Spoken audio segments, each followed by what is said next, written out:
Well, hello everyone. This intro is going to be short because I've got Jake waiting in the wings.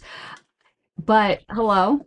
And I got my Libertarian Party of Louisiana margarita cup because I have a feeling we're going to need it. And like I always, everything's a fashion show and a drink sharing.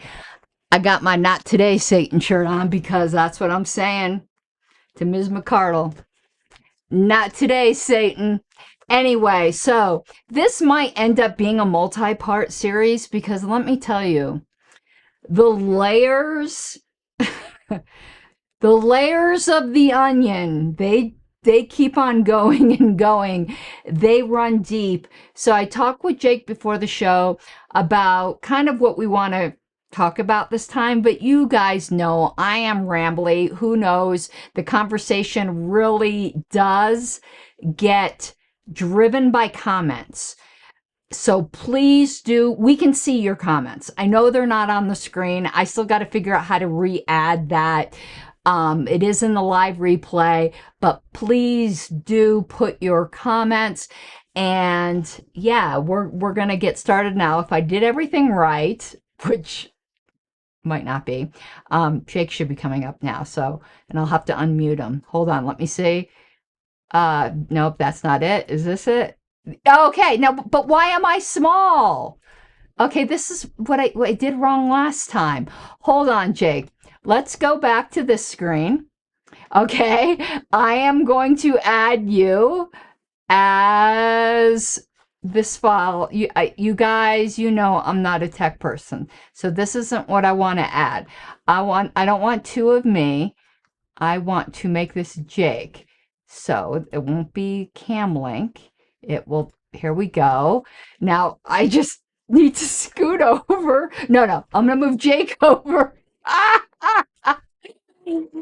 Okay, there's something my pastor once said when people said, I don't like organized religion. He's like, don't worry, we're not that organized. That's exactly what it's like here. So how are you? Let's make sure your sound, hold on. I want to make sure you're not muted. So talk. Hi. Do it again. Yeah, everyone can hear you. Okay, perfect. Perfect. Yes, and hit the like button. Donnie the Misfit, the chicken lady, the chicken tender. She's in chat. Okay, we've got a lot of documents here. But I actually am going to start this in a way that I didn't warn you about because it kind of just occurred to me. I've known Jake a really long time. And we've been on opposite sides of issues. So I actually want to go back a tiny bit. I actually want to go back to the quote-unquote takeover just a tiny bit to give a little bit of context. And I didn't warn Jake with this at all. So he and I may disagree, and that is perfectly cool because I actually like that. So, when some people go, how did a nice girl like you get mixed up in all of this? Because listen, I've owned this. I was part of the takeover. I was hardcore part of the Mises Caucus. I was a floor organizer in Reno. I helped do all of the trainings. And I know some people will disagree, and I do not mind the pushback because there is a lot of ex-Mises people who will agree with me. This is not what we signed up for. Now, some people say it was obvious from the beginning and you should have seen. Maybe. I could just tell you that I didn't. And most people may not go back to 2021. Someone must made this joke. And I know they made the joke to be mean to me, but I actually laughed. Good jokes against me, I laugh. I really do. So someone made this joke where they were flipping the calendar and they're like, oh, they're trying to remove Karen Ann again. It's that time of year. And I actually laughed. So what drove me to Mises was, we're not going to revisit ancient history, but there was what I believed was an unjust removal in 2021. Forgiven, forgotten, whatever. But, put me in a vulnerable place, and in swooped this group that was so supportive, and they love bombed me. Now, I'm not saying they were purposely acting like a cult, but that is cult-like behavior. And I take accountability for whatever my part was. Sometimes there's also something I learned from church where there's this person who was teaching them, and I'll let you talk in a minute, Jake, after I give this introduction. I'm very blabby, who goes, it doesn't make it right, but it makes it understandable. So I'm trying to make it understandable how I ended up where I ended up, because I have always been left of center. I'm not a right libertarian, if you want to do the left-right bullshit. If you want to do the left-right bullshit, I've never been a right libertarian. So it seems kind of odd I fell in with this group, because I would consider myself left of center. But I'm also not a left libertarian, and the Libertarian Party had gone pretty far left. And while I hope, and I'll continue to do this if I... One thing about me, I'll never apologize for something that I don't think I did wrong. There's some people who are still mad at me over things like the Michigan lawsuit. I will talk about the untalkable. I don't think the LNC did the wrong thing, and I'm not going to apologize for something I don't think was wrong. But anything that was wrong, I will. And if I ever come to believe that was wrong, I will. But the fact is, the people who made the Mises takeover possible, I don't think they've taken accountability. I really don't, because the party had swung hard left, and that is what made the takeover possible. And what is making the anti-takeover possible is this swing to the hard right. I just want to be a fucking libertarian. I think I'm enough into... I get demonetized every video anyway, so I guess it doesn't matter. Curse all you want. Super chats matter. Okay, Jake. So from your outsider perspective, I don't know how you saw like this whole thing unfolding, my involvement. We didn't have a good relationship for a while, so that sort of thing. You mentioned a good point, Dale. And I think part of the context was, I think that most of us who have been in the party, I've been around the party, followed the party since 2004. I think at first we thought this was the old radicals versus pragmatists, radicals versus reformers type fight, and that the Mises was taking over more of the radical side. And that obviously is not the case, because the radicals would have never supported RFK Jr., would have never supported Donald Trump. But it didn't start out like that. They went a pretty hardcore message when it came to most things, save for immigration. There was a few key concerning things, though, that they weren't fully on board with. And that got worse with time. So, I was Jacob Hornberger's campaign manager, so I wasn't Mises, but I worked with a lot of Mises people.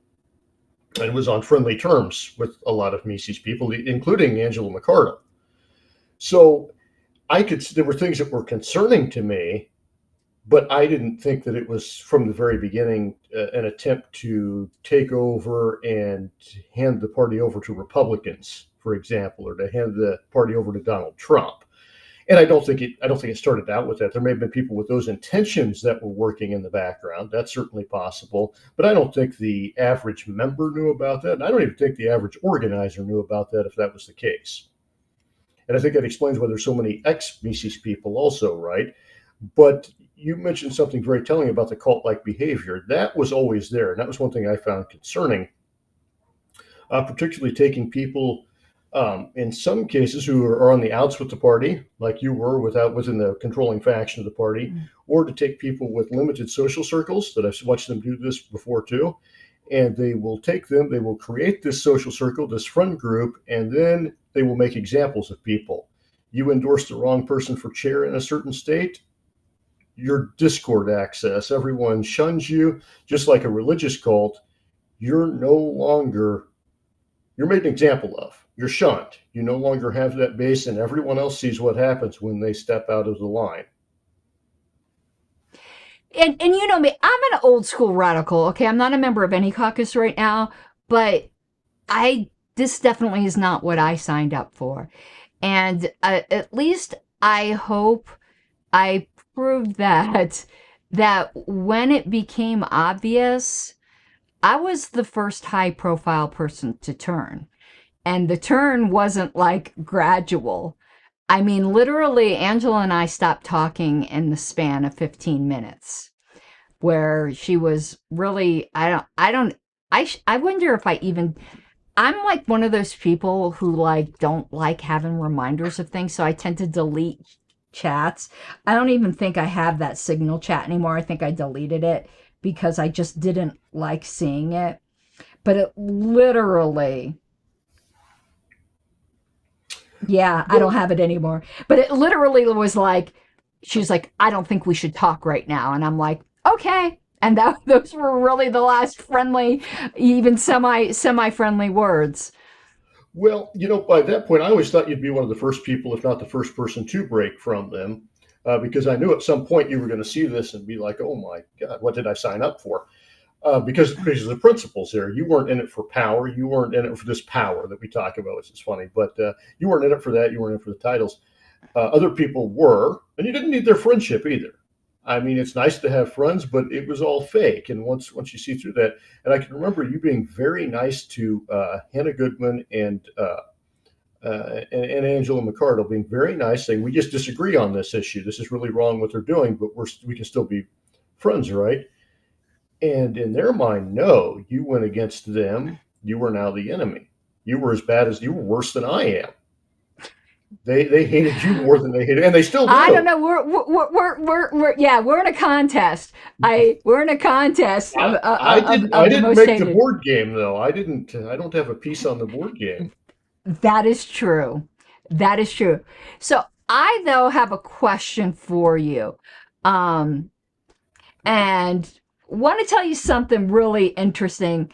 Uh, and we may spill more tea, by the way. We might have, I talked to Jake about this, like a patron only, like little after hours. And again, this might be several episodes also as well.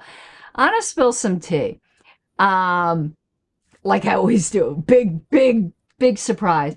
So Hannah and I were pretty decent friends. I was very, very fond of Hannah. Helped them as much as I could. Let me tell you something that Hannah did that was very kind, and then she turned it. And this is the mindset. Okay, Colorado's one of the more toxic states when it comes to the Mises Caucus. And I could tell you why. There are some states where the Mises people get along really, really good with the people who had been around a while.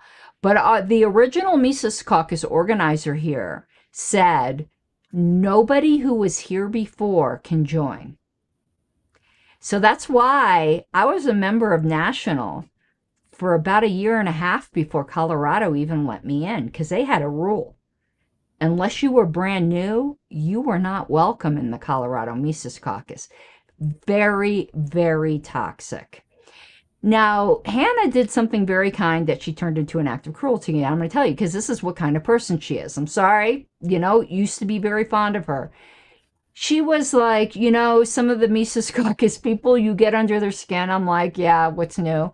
And she said that she had an autistic, I think it was family member, I'm not exactly too sure, and had a long talk with this person. And she said, after talking to this person, I now understand you. I understand that you have this heightened sense of justice and what's right and what's wrong and this or that. And like, she really did. She understood where I was coming from and how I didn't mean things personally and all of this. And then the minute that sense of justice wasn't on her side, she used all her knowledge of how autistic people are to wound me. And I am sorry, that's evil. That is evil.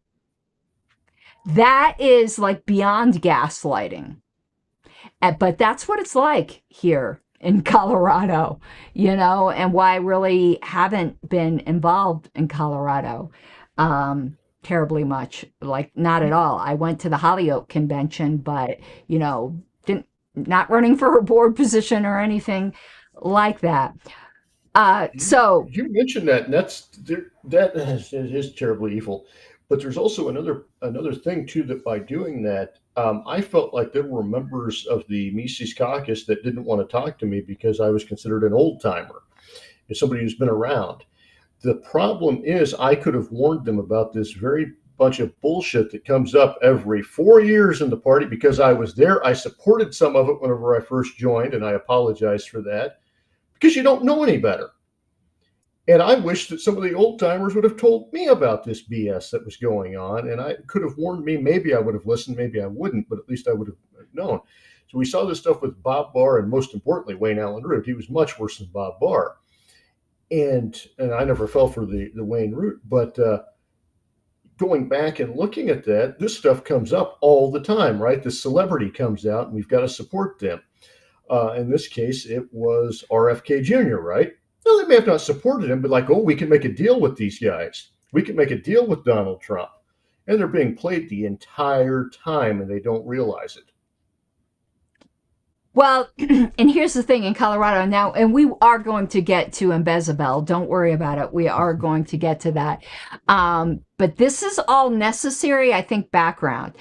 In Colorado, when they first started making this like deal to be the Republican farm team, like I did everything I could to try to keep them on the right side of the bylaws, even though I didn't agree with their decision. This is what I said to Hannah so many times. I don't agree with what you're doing, but I wasn't elected chair. Here's how you can do what you want, but stay on the right side of the bylaws.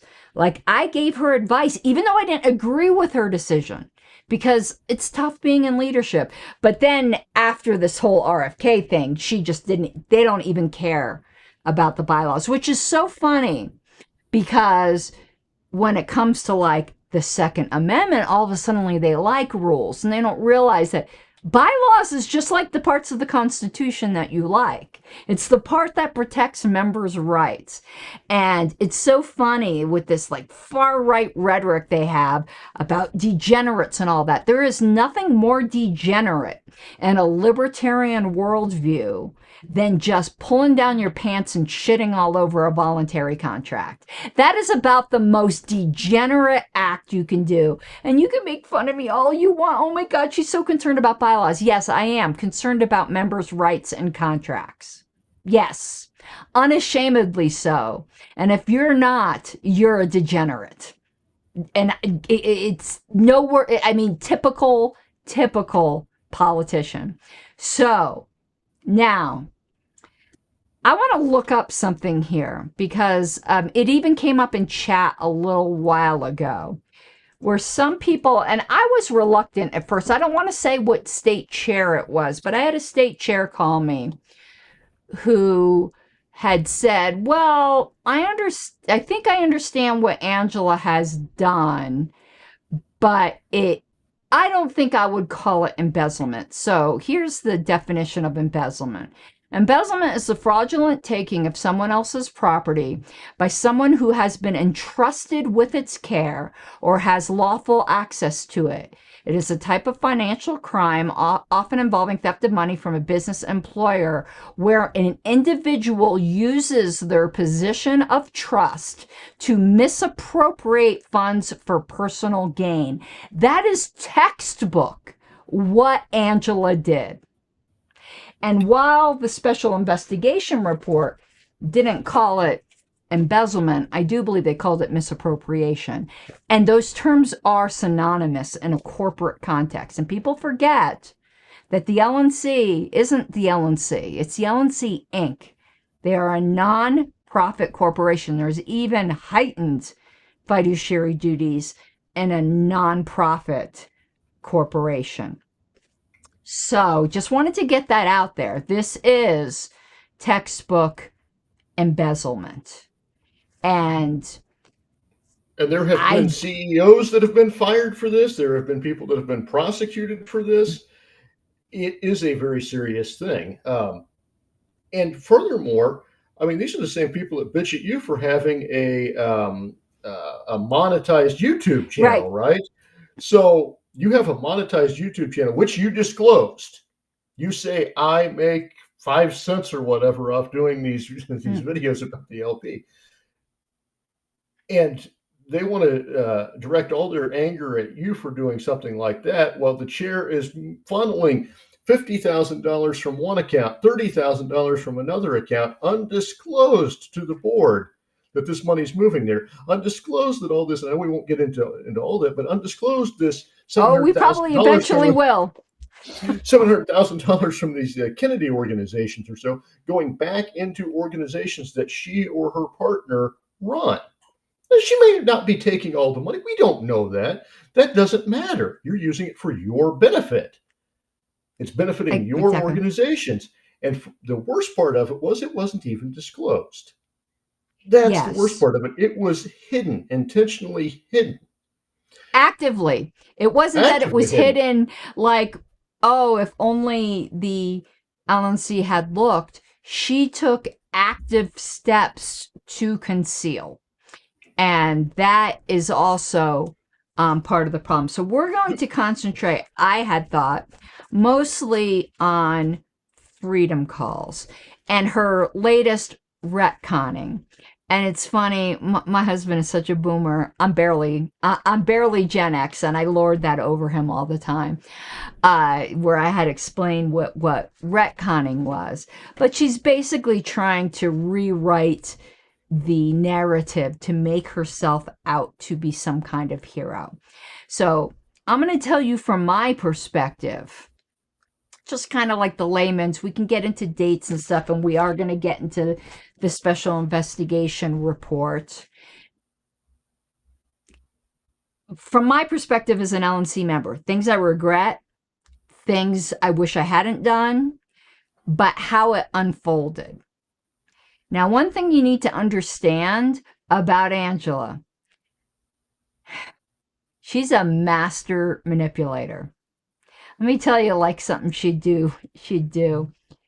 Whenever she thought, Angela knew that from what happened, and then with the whole Angela Files thing, which may be something that needs its own show,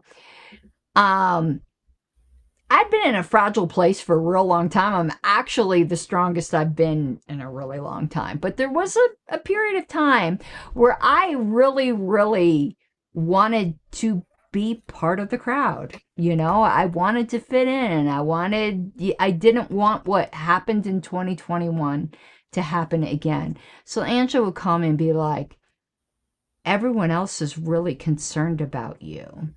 You know, this kind of head games that were just really, really fucked up. So she announces that she hired Austin Padgett. I know who Austin was, but I didn't connect the two. I'm not good with names in the best of circumstances. So I did not connect the two, and neither did most people on the LNC. So in her announcement to the LNC, she didn't announce that this was her significant other. And I always feel weird using that term. In a very libertarian way, I say he's her husband. They just didn't get state approval. He's the father of her child. They live together. That's her husband, you know?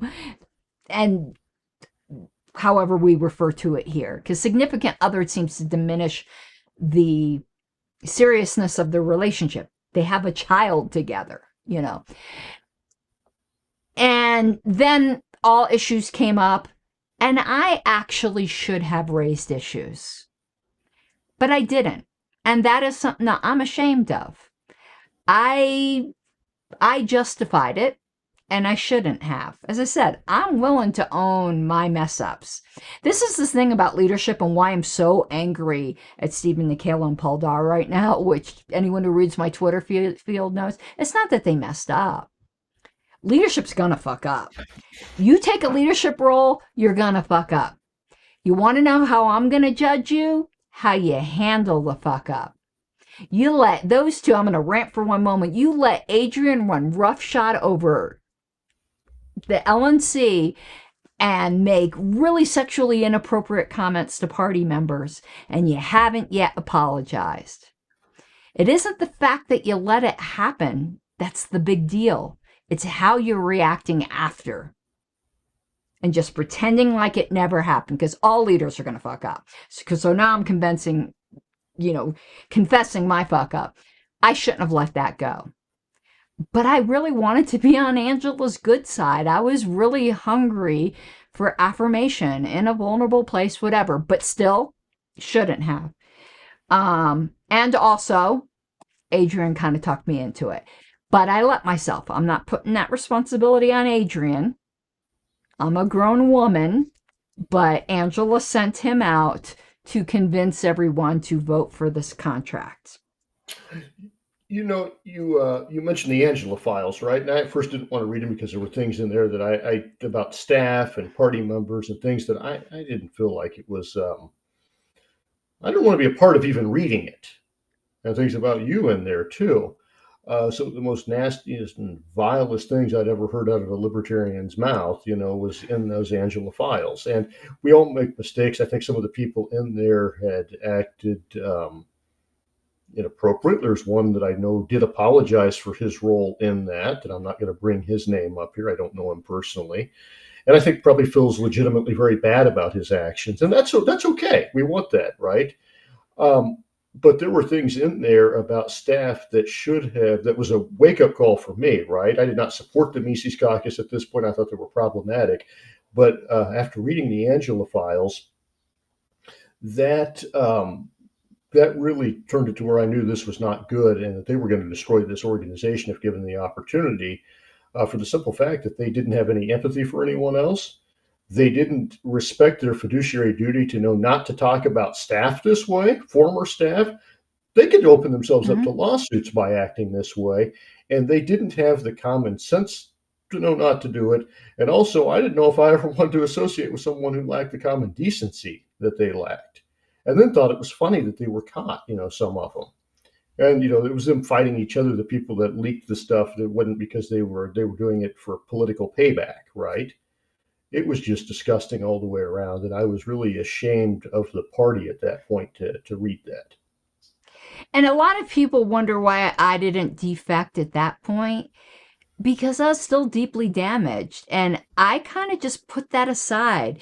My eyes should have been open then, because during that time, if you go and read those files and all the terrible shit Angela said about me, she was so sweet to my face. And she did her performative apology, which just makes me even madder at Nikayla and Dar, because at least Angela was smart enough to know this makes me look real bad, so I'm going to apologize even though I don't even mean it.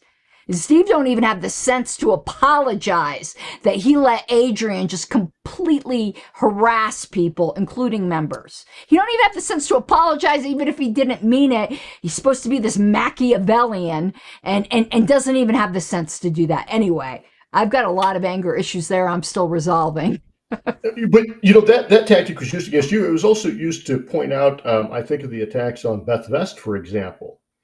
I mean, we had Adrian attacking people's fathers that passed away on the committee, calling people, I think, trolls and all kinds of bad things.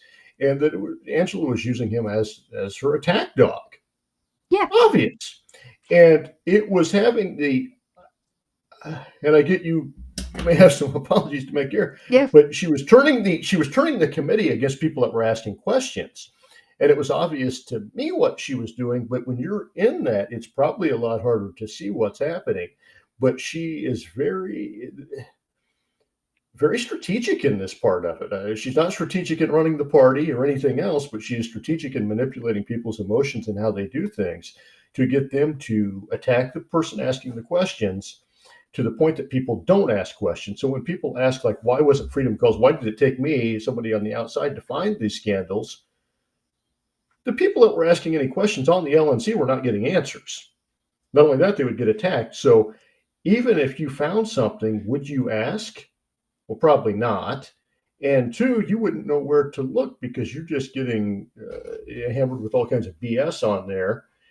So should it have been found? Yes. But the organization was corrupted to a point that it was unlikely to be found by the committee. And someone did say in chat that, so I turned my volume down. Amanda G, if you let me know if this is better now. It's hard for me to tell on my monitor here how it's going. So to now leading back up to freedom calls. So I voted to retroactively approve Austin's contract that Angela deceived the EPCC. And I really got shut down and dogpiled when I was like, well, can we have someone else supervise him? Because it doesn't seem right that his wife is the one he's reporting to. And I also advocated for what the EPCC was originally told was that this was going to be a commission-only contract. And a commission-only contract would be nowhere near as problematic. But that's what EPCC originally didn't have a problem with. She turned around and renegotiated it to be compensation plus commission. So betrayed the EPCC all around, but it was the Mises trains kind of circling each other, and it was let slide. God bless Rich Bowen. Rich Bowen was the one who wouldn't let it go. Rich Bowen deserves a lot of credit there. Todd Hagopian as well. Then it came to, and then it was like, it's just for 3 months. Then the 3 months ended, and she wanted to extend it for, there was always an excuse, for another 3 months because I was too busy trying to get an operations director and I didn't have time to find another fundraiser. Okay. You know, and not to some, this will seem like making excuses for myself. And if you want to think that, perfectly fair, just not you personally, I mean you, the listener. During that period of time, I don't think people realized the workload on the secretary of getting delegate numbers and all kinds of things was going on to get ready for the DC convention. My attention was very, very distracted with that because Sibby wasn't operating right. However, the blame anyone wants to put on that is up to them. I'm not an IT person. I was worried just about getting all of that done. And Angela's like, we need to extend it for another 3 months. And then allegedly he brought in this big donation. Now, whether what I'm going to say next is true or not, it's just what people said. I don't want to say who the donor is because I don't want to drag innocent people's names into it. But it was a big donor who some people said was going to give anyway. Donates every year. Yeah, that Austin didn't bring this in. It was the time of the season that this donation would come in anyway. I was the secretary. I wasn't the treasurer. I didn't, you could excel at what your job is. And I believed in specialization of roles. So I bought that. We extended it to October, but we had it. Even the Mises people at that point had it.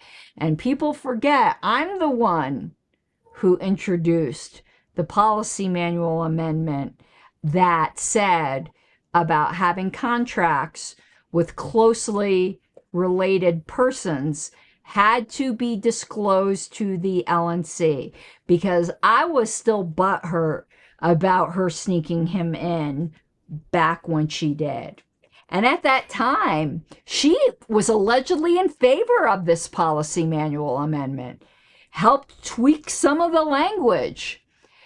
We should go look at the voting screen. I don't know whether she voted for it or not because Angela actually did do a good job with not voting when her vote wouldn't make a difference.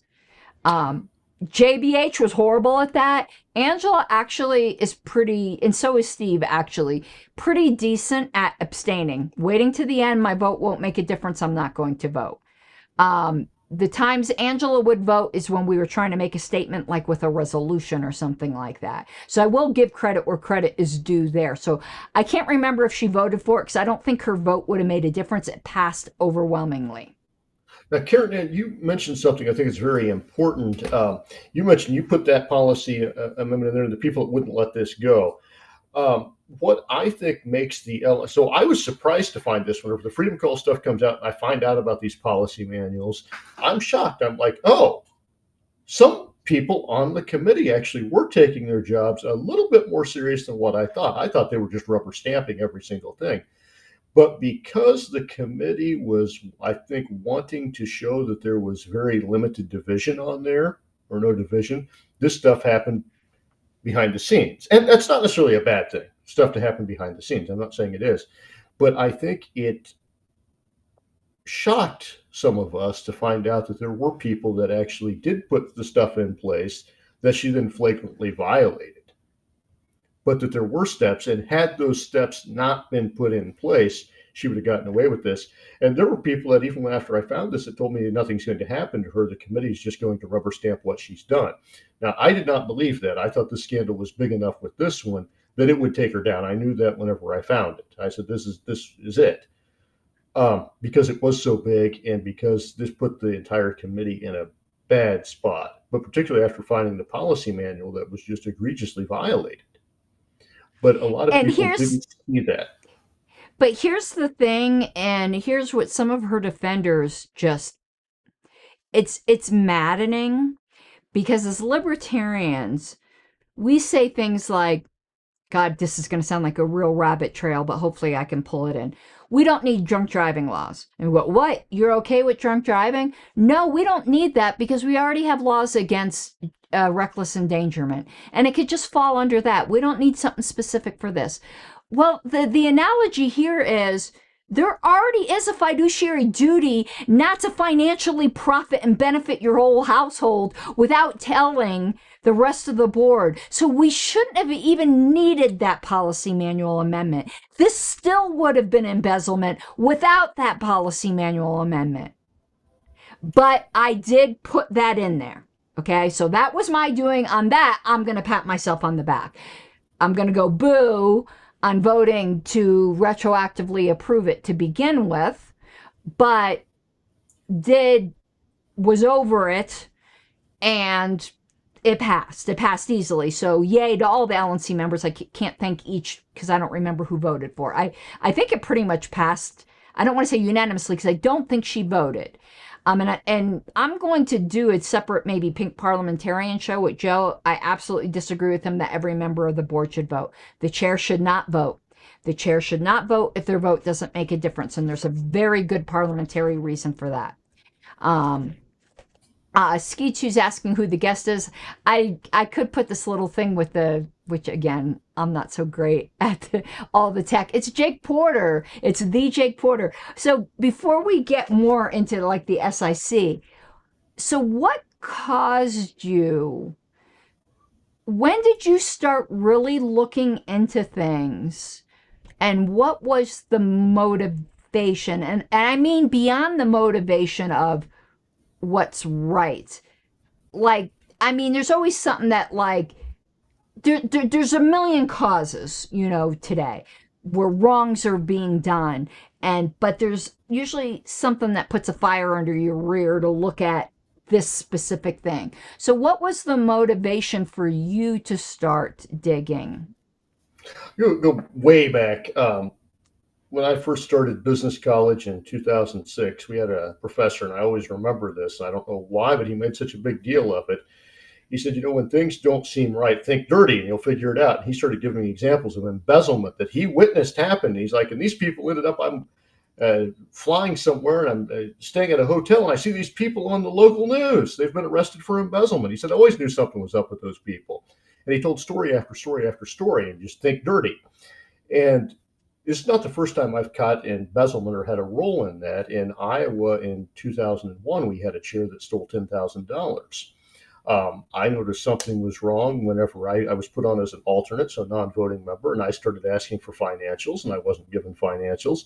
I just asked to attend a meeting, and the meeting time started changing. This guy was a friend of mine. This chair was a friend of mine. And he stole $10,000 by the time we found it, that he was doing all kinds of Sorry, people were asking for Bunchy. He was giving the treasurer Excel files to file the reports. I'm like, so you're not seeing the bank statements, right? And I'm like, something's not adding up here. And it was my friend Joseph Howe that ended up finding out that there were unpaid invoices from convention, expenses that we had. Um, Very sad. And in this case here, something in Colorado happened, Karen Ann, and it seemed like everyone was pissed off at you. And I can get being pissed off at you for running their little scheme there, but it seemed pretty out of proportion, just really upset at you. Um, and I thought something's not right here. And then there's this whole weird non-endorsement of Trump. There's this joint fundraising committee. And I said to myself, if all this money's coming in here, might we want to follow the money and see if someone's being paid? Okay, so my suspicion was right. I never asked you this. So at least, so I really believe in I know there's another word for it, but I call it the butterfly effect, but there's a better word for it that maybe you can come up with, where you keep trying to fix something and it just makes it worse, and it just makes it worse. So Angela wanted to get her revenge against me for defying her, or whatever she wants to call it. Insubordination is what she called it. She makes it sound so sexy. But that I always thought was a bit of the inspiration for why you started looking into things. Even though we weren't particular friends, you were like, this is weird. Like, this is Political weird. insubordination. My first thought was, who the hell does she think she is? The secretary does not do what the chair. You wouldn't want that to happen. You want disagreements on boards. You want diversity of workloads. You don't have a secretary that works for the chair. That it was even Yeah, when Hannah Goodman was running for vice chair. She says, "I'm running to be Angela's vice chair." No, you're not. You're running to be the party's vice chair. If you happen to align on some issues, great, work together. But you're not her vice chair. You're the party's vice chair. You're the party's secretary. You're not Angela's secretary. And that whole insubordination. And what was it? You will not. you will not defy me. Defy my authority, just so Cartman like. You will not defy me. I'm like, well, I think I already did. And I'm seeing that, and I'm thinking something is really not right here. And then thanks to your work for your whatever they call the FOIA there in Yeah, Colorado, thanks to your work finding that out, then it was this fake electors thing, which is something that her and other people have heard on the news, and they thought they would bring this up as a way to get Chase off the ballot, and then have the audacity to say, "Oh, it's just about the electors." Like the Libertarian Party chair gives a damn who the Colorado Party puts on as right. an elector. Never, ever have I known in my study of party history, I could be wrong, but have never heard of the LNC ever getting involved in an issue of electors. Now, in the beginning, they thought I submitted the electors, and Angela thought that was the trump card because, again, and I mean that, oh, pun intended, because the LNC really should never get involved in that. And then it came out, both in court testimony and everything, I had absolutely nothing to do with the electors, and I wouldn't. That's not my job. All I did was submit the nomination paperwork. And I didn't even necessarily do that on my own. I was asked directly by the Colorado Secretary of State when I called them. But what is really shitty here that I think people forget, and I don't mind bringing it up now. So I submitted the electors. I mean, not the electors. God damn it, not the electors. I did not submit the electors. It's well known who submitted the electors because it came out in court testimony. It was Betty Rose Ryan submitted the electors. I submitted the nomination paperwork, and then I email once I got confirmation that the Secretary of State accepted it and there were stamped copies because they do this intake stamp. I emailed the LNC. And it was to that I got the "you shall not defy me." Yeah, I did defy you. But anyway, I emailed the LNC just so you know, I submitted the nomination paperwork for Chase, and I don't even know where I was going with this. Um, so that was on July 8th. Now here's what's funny, and we might get into this in a later episode. Okay, I'm actually, and I don't mean this like in a derp dumb way. I'm actually a very simple person.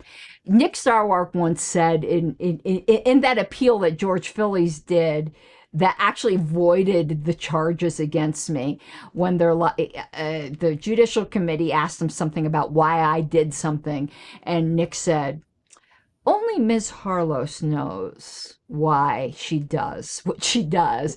And that's actually not true. I'm actually quite a simple person to understand my motivations. You might not agree, but I try to always do what I think is the right thing, even if and that makes life simple. There might be a cost to it. What a lot of people may not know now, you knew, I did not support Chase Oliver when I submitted that paperwork whatsoever. I was a no to 300. I voted no to at convention, but that didn't matter. I was elected to be secretary of this party, and one of the duties of the secretary is to submit the nomination paperwork. And in Colorado, it only required the signature of either the national chair or the national secretary. So I signed it and submitted it. And I didn't do it because I carried a torch at that time for Chase Oliver. Now, I did grow to be a Chase Oliver supporter, but that was after watching his grace under fire as how badly he was treated. But at the time I submitted that paperwork, I was not a Chase Oliver supporter whatsoever. That was not my motivation at all. My motivation was to do what was the right thing to do. Period. That was it. And then I got the whole "you shall not defy me." But it And was around that July. time, oh, go ahead. But this is what I want people to. So this is me, just simple old me, going, okay, Colorado wants the paperwork, submitted the paperwork. Uh, that was July 8th. I think it was a Tuesday. I'm not sure, last year. But that was the same day that Freedom Fest was going on. And it was the same day that Angela was negotiating entering into a joint fundraising agreement with RFK Jr. And that is what I believe is why there was such an overreaction. Why it was can you imagine? So this is what I believe, that, well, and this isn't even actually a belief, because this is something that can be demonstrably proven, is on I think it was July 2nd, Colorado tried to supplant the legitimate candidates with Chase. Then on July 8th, and everyone thought, that was a go. I had filed an internal JC appeal with Colorado, but it was all a Mises JC. The outcome was predetermined, maybe not, because we never got to that point for all kinds of technical reasons we could get to, where Colorado messed up on its own and they took it out of the hands of the JC by something that they did.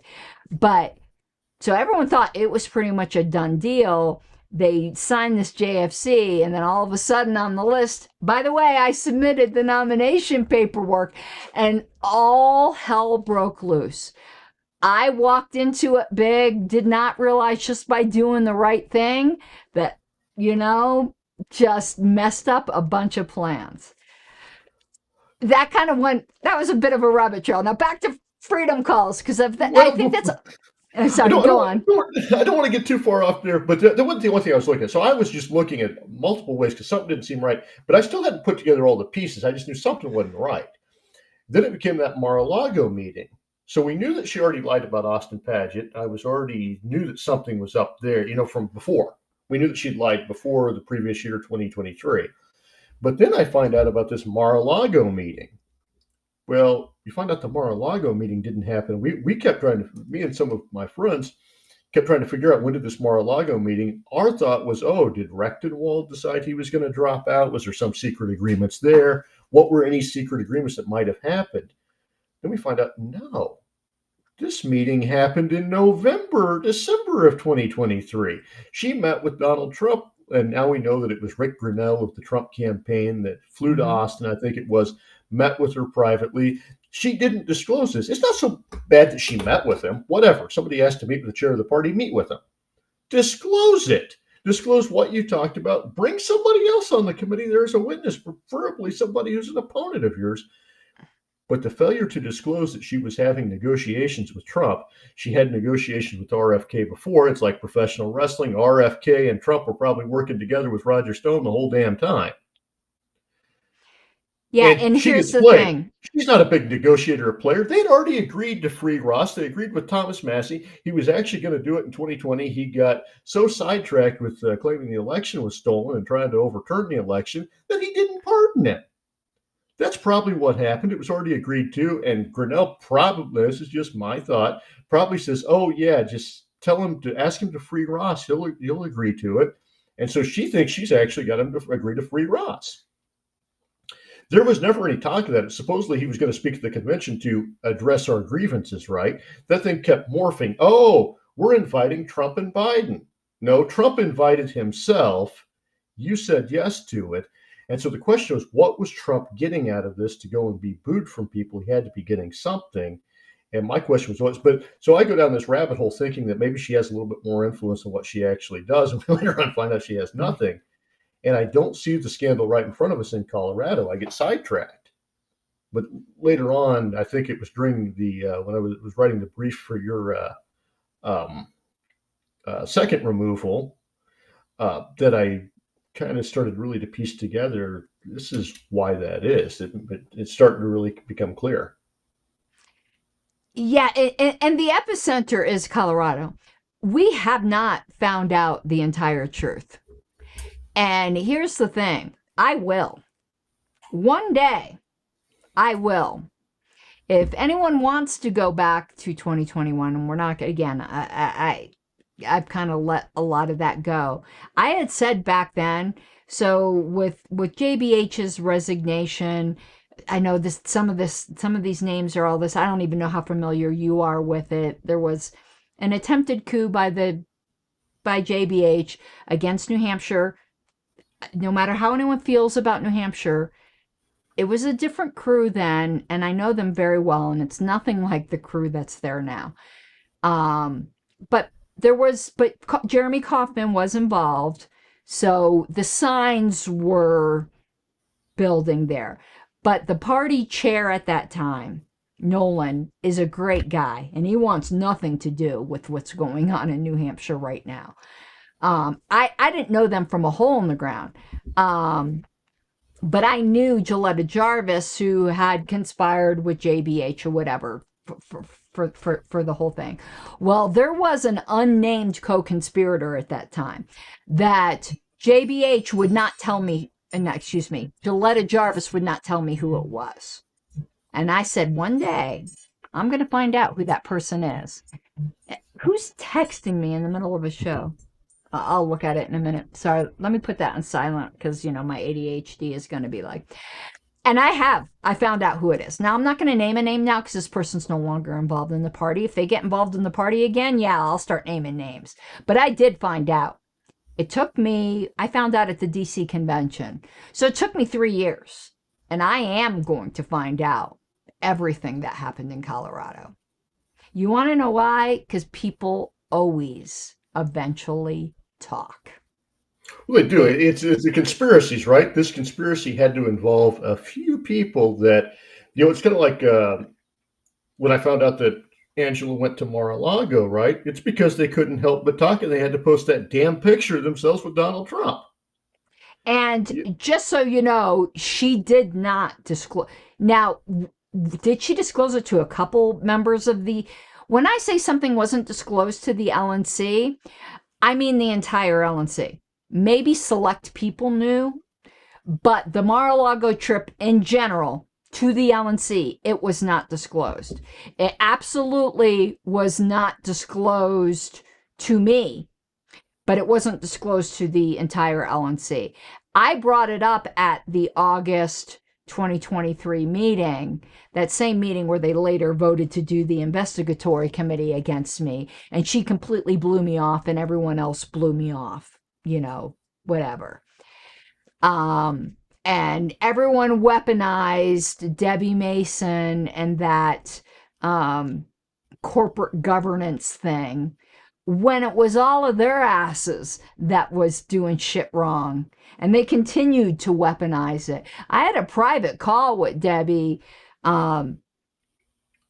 closer to this year and go, you haven't been told really what's going on. I gave her some examples of what Adrian was doing, and she was absolutely appalled. So, Steve, you aren't taking the advice of the person you paid it wasn't tens of thousands of dollars to consult with. And the fact I would have given that advice for free. And let me tell you something else.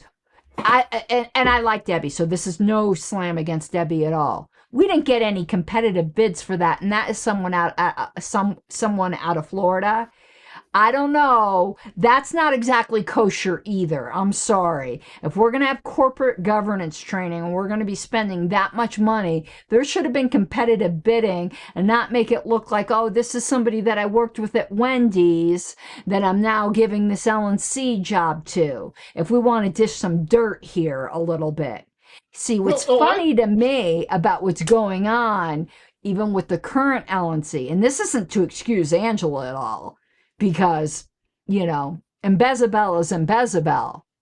But it's so funny how some in the current leadership want to point fingers at Angela when they're not looking at their own dirty deeds done darn cheap. You mentioned that, and it's the things they had this professional corporate governance consultant come in and do a training, and then immediately after they try to remove you from the committee in retaliation. Yes. I couldn't believe it. It's like, did they not listen to anything she said? Because I don't know what she said, but I guarantee she didn't say, remove people that try to blow the whistle on wrongdoing. I guarantee they didn't say that, or she didn't say that. So immediately, it's just like, oh, we're going to make ourselves look good by doing this training, and then we're going to disregard everything that was said.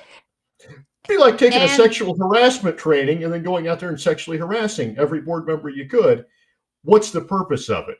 If you're not going to implement it, what's the purpose of it? It was just to paper over things. I was the problem because I was asking questions and I wasn't going along with this plan to sell out the party. That's exactly what's going on. John, who paid for the comments? You can see comments, can't you? Now. Yes. Okay. Yes, I can. So John is asking who paid for the Mara-Lago. This is the first time I've ever seen a comment from Twitter show up on the thing. I think this is an upgrade. We don't know who paid for the Mara-Lago trip. You asked, and you were told it was none of your business, I believe, or something. Yeah, I was told it was none of my. I was told it was none of my business. Okay, so let's now go to the SIC report. Now, I want to bring up some things that are interesting here. So I think we'll probably end up doing another show on swing vote strategists because I really do want to talk about that, and also Rescue the Republic and all of that. At some point, we're going to have our own Netflix series. I can see it now. Yes. It's got and I'm telling you. It's got everything except sex and murder, and hopefully we don't have any murder happen here. So, yeah, well, Hillary's not involved. Bada bing. So it says requests for interview were declined or unanswered by Angela McArdle and Austin Paget, and it mentions some other staff members, which I'm not mentioning them, who declined to be interviewed. I don't think they had anything to do with anything. There's no reason to mention them. So everyone was like, Angela never got to tell her side of the story. She declined to be interviewed. But that's actually, that's really interesting and really important. But what I find more interesting, and it's just like with my alleged everyone knows now with what we know, that the whole investigation against me was just a load of horse shit. Everyone knows that, okay? But it's so funny with all of this.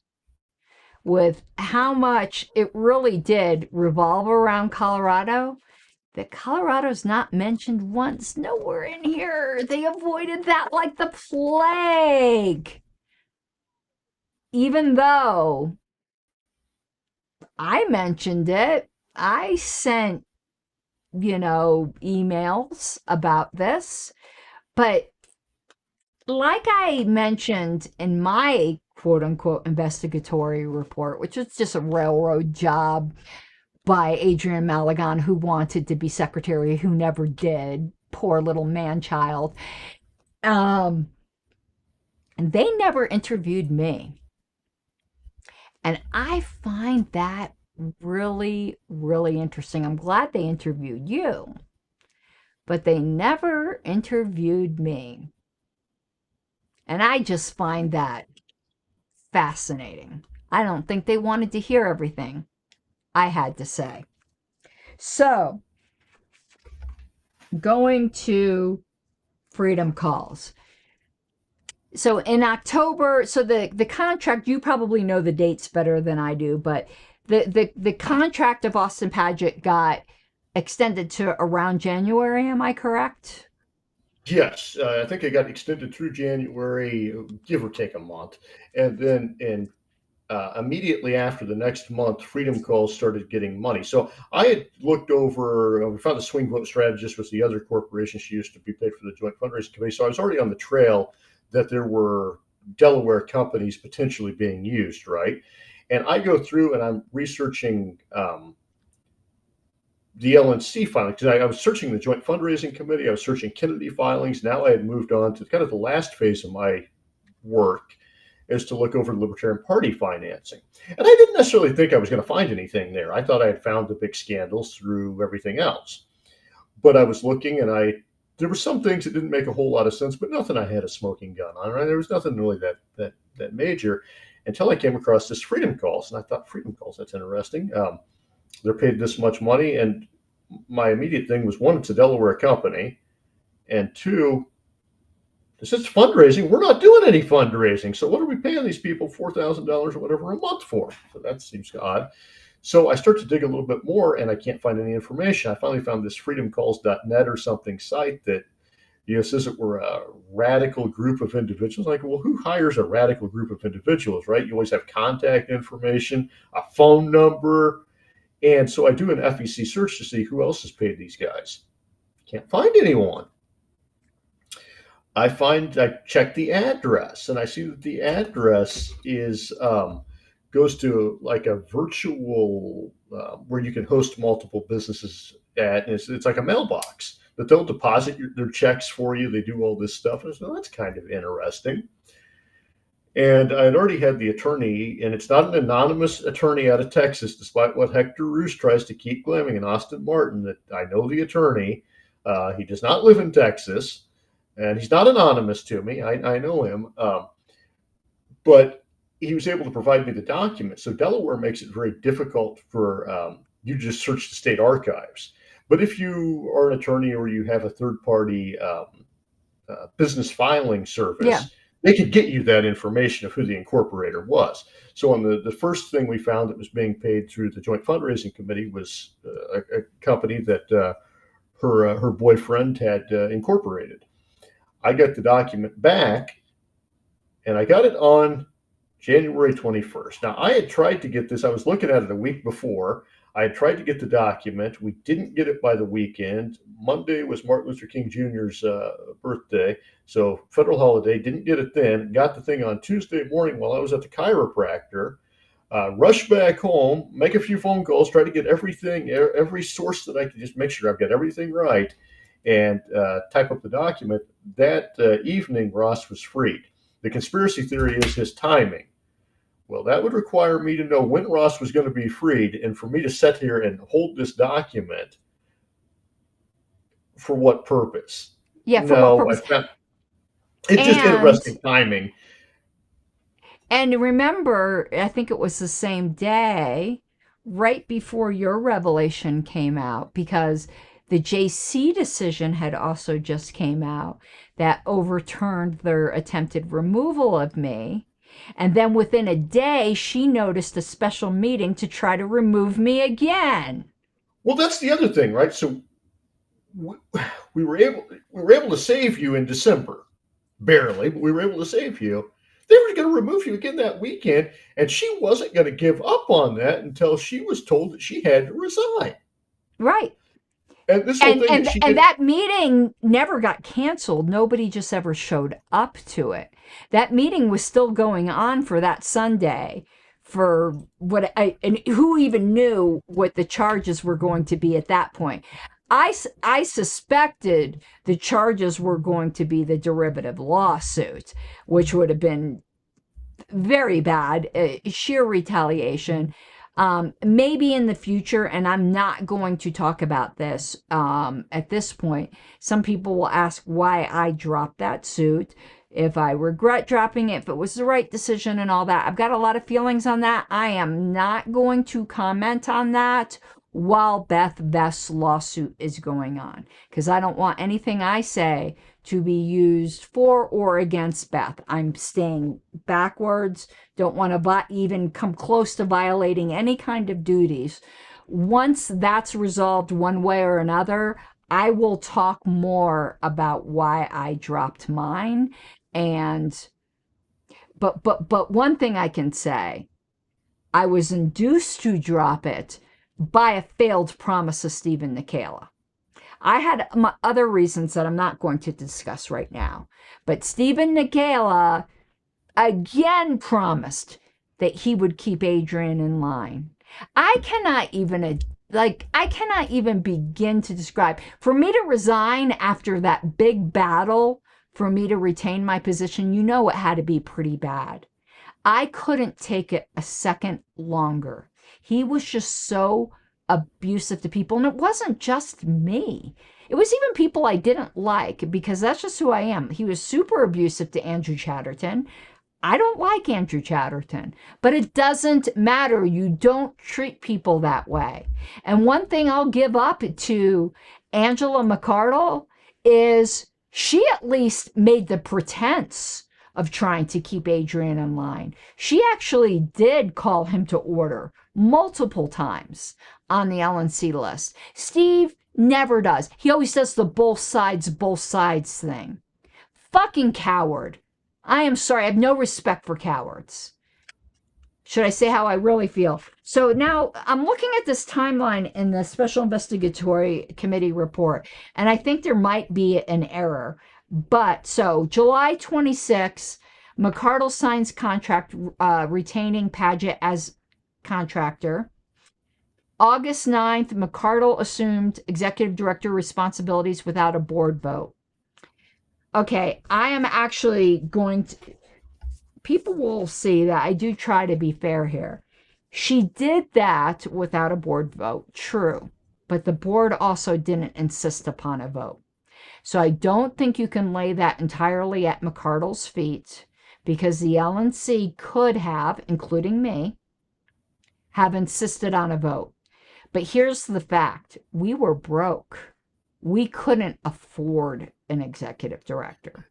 So I will say a couple things now. One, I joked when somebody told me, it was like, oh, think of the money we're saving. I'm like, you can't afford to have her as executive director. I said, that's just free. I said, that's my point. But no, going into that a little bit more in depth, and I'm just going to make a very general statement that when you do predatory fraud training, they do warn people to look out for people that might take on additional roles, responsibilities where they would have oversight, where they don't delegate things. You think, oh, they just don't like to delegate. Well, that can also be a sign of somebody working too much, where they have to have all the knowledge and power because they don't want anyone else to find out. And that would be a concern. Now, there's another problem, though. We probably don't train LNC board members to look for predatory fraud. One, you wouldn't think that would happen in $1 million or $2 million a year organization. It's not really that big amount of money for anywhere, and I don't know why anyone would risk going to prison for $50,000 to $100,000 either, but people do. And I think that is one of the more concerning things that might, with better training, might have been able to resolve something, potentially. Because that's something most people don't know to look for. Well, and we were in desperate straits, but we are in Right. desperate straits because the Mises Caucus has basically driven off the money. I mean, like, Angela starts making these excuses why she had to do this and that. We were in that position because of her.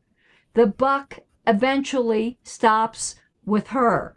But anyway, I did want to be fair here that the board could have insisted upon a vote but did not. So the board allowed her to take on the executive director responsibilities. And then August 30th, his contract adopted retroactively. And then on October 1st, the policy manual language on hiring conflicted interest parties. That was my policy manual amendment. I think some of these dates are slightly off, but we're going to go with them. November 3rd, it says on November 3rd, his contract extended until October 26th. No, I think that is January 26th, 2024. I am nearly certain his contract went into the beginning of, I think this is wrong in the report. Unless there was another extension there or something, which possible. I don't really remember the how it was extended. But of course, I was just looking for when does his contract end and Yeah, when does Freedom Calls I start to think get it was paid. till January 26th.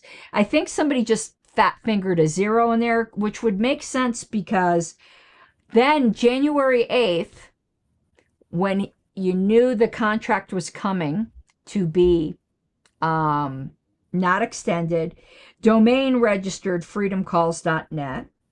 Then January 12th, Paget forms and registers Freedom's Call LLC. Then January 25th, date of Freedom Calls offer letter to LNC. February 9th, the last payment to Paget for independent contract work. That would make no sense if his contract ended in October. It was in January. So towards the end of January, then he got his last paycheck, but it was also the first payment to Freedom Calls. So this is super, super interesting.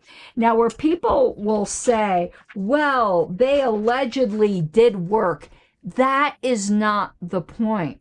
We put into place a policy about certain people we were willing to do work with without a special vote, and people we were willing to do work with a special vote. And that him being a closely related party that would benefit her household, we still could have authorized the Freedom Calls thing, but it had to go through that vote. And she actively worked to disguise it. That is what makes it embezzlement. Those of you who will not accept that or understand that, you should be nowhere ever near a position of party leadership. And someone I used to respect, and I want to name this person so bad, but I'm not going to because it was in a private message.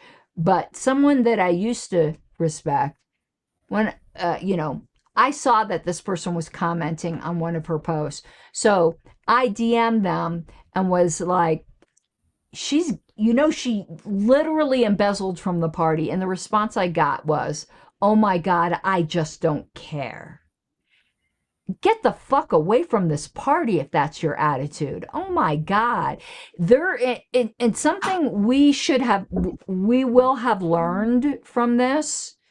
I had been on the LNC nearly 10 years. It was 9 years and something. We got no training on fiduciary duty or anything like that. One thing we were required to watch by our E&O carrier was this anti-sexual harassment video. Maybe Adrian needed to watch that several additional times, but we never got any kind of instruction on fiduciary duty. The only reason I was even aware of such a concept is because I'd been a paralegal for a long time. But these brand new Mises people that were coming in, that were barely in the party, some of them a year, they had no concept of the seriousness of being on a corporate board. But Angela should have known better, because she also is an experienced paralegal. She should have known better. But to actively conceal this contract that was benefiting your household. Why? Because she knew it would not get approved. Even the Mises people were turning against her on this whole Austin Paget thing. And the way she sold it to us was, he's in such demand as an independent contractor, we are lucky to have him. This was the first sell. For this first 3 months, he happens to be in an off period, and we are so fortunate to have him. Anyone who excuses this, you have no sense of ethics of what it means to be entrusted in an organization, and shame on you. And exactly. Shame on the Mises Caucus for electing. This is an undeniable embezzlement. Even if they did all the work they were supposed to do, the profit of it went to benefit her household. And there was a policy explicitly, I'm sorry, I'm in the mid-rant, explicitly in place that she purposely concealed. And they started planning the concealment of it before his contract expired. I'm sorry, go on.